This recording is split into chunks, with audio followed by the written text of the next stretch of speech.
Hello all, welcome to Sam Telugu world. ఈ వీడియోలో మనం కొరియా కంట్రీ గురించి కొన్ని ఇంట్రెస్టింగ్ ఫ్యాక్ట్స్ అయితే మాట్లాడుకోబోతున్నాం. సో లేట్ చేయకుండా let's get into the video. Number 1 ఏంటంటే వాళ్ళు మనలాగా గడ్డాన్ని అస్సలు పెంచుకోరనమాట. అలా పెంచుకుంటే వాళ్ళు అన్అట్రాక్టివ్ గా అదేదో డట్టీగా ఉన్నట్టు ఫీల్ అవుతారు. అక్కడ 4 అనే నెంబర్ ని అన్లక్కీగా భావిస్తారు. అక్కడ ఉండే లిఫ్ట్స్, బిల్డింగ్ నెంబర్స్, ఫ్లోర్స్ వీటన్నిటిలో 4 అనే నెంబర్ కి బదులుగా ఎఫ్ అనే లెటర్ ని ఉపయోగిస్తారు. మన ఇండియాలో మాంసాన్ని కత్తితో కట్ చేస్తాం కదా, బట్ వాళ్ళు అక్కడ సిజర్స్ తో కట్ చేస్తారు.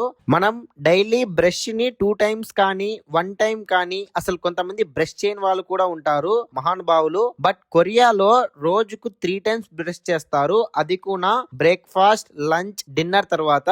అండ్ నెంబర్ 5 ఏంటంటే జనరల్ గా మన ఇండియాలో అబ్బాయిలు ఎక్కువగా బ్యూటీ మీద ఇంట్రెస్ట్ చూపించరు, బట్ కొరియాలో 20% అబ్బాయిలు హైలీ కాస్ట్ కాస్మెటిక్ ప్రొడక్ట్స్ ని యూజ్ చేస్తున్నారట. అండ్ అదే కాకుండా అక్కడ ఉన్న ప్రజలు కూడా ఎక్కువగా ప్లాస్టిక్ సర్జరీస్ కూడా చేయించుకుంటారంట. ఎందుకు ఇలా చేస్తున్నారంటే వాళ్ళ ఫేస్ అనేది స్మూత్ అండ్ క్లియర్ గా ఉండాలని కోరుకుంటారంట. అందుకనే ఆ దేశానికి క్యాపిటల్ ఆఫ్ ప్లాస్టిక్ సర్జరీ అన్న పేరు కూడా ఉంది. అక్కడ ఎవరన్నా పిల్లలు పుడితే వాళ్ళ ఏజ్ ని చాలా డిఫరెంట్ గా క్యాలిక్యులేట్ చేస్తారట. ఎలాగంటే పుట్టిన 3 మంత్స్ తర్వాత వాళ్ళ ఏజ్ ని 1 ఇయర్ అని కన్సిడర్ చేస్తారు. అక్కడ ఉండే ప్రజలు కూడా ఫ్యాన్ కింద పండుకోవాలంటే చనిపోతామని భయపడతారట. దాన్ని ఒక మూఢనమ్మకంగా భావిస్తారు. అందుకనే అక్కడ ఫ్యాన్స్ కూడా టేబుల్ ఫ్యాన్స్ ని యూజ్ చేస్తారు. అవి కూడా టైమర్ ఉండేటివి. మనం చూస్తూ ఉన్న ఈ సామ్సంగ్, ఎల్జీ ఎలక్ట్రానిక్ ఐటమ్స్ అనేటివి కొరియన్ ప్రొడక్ట్స్ అన్నమాట.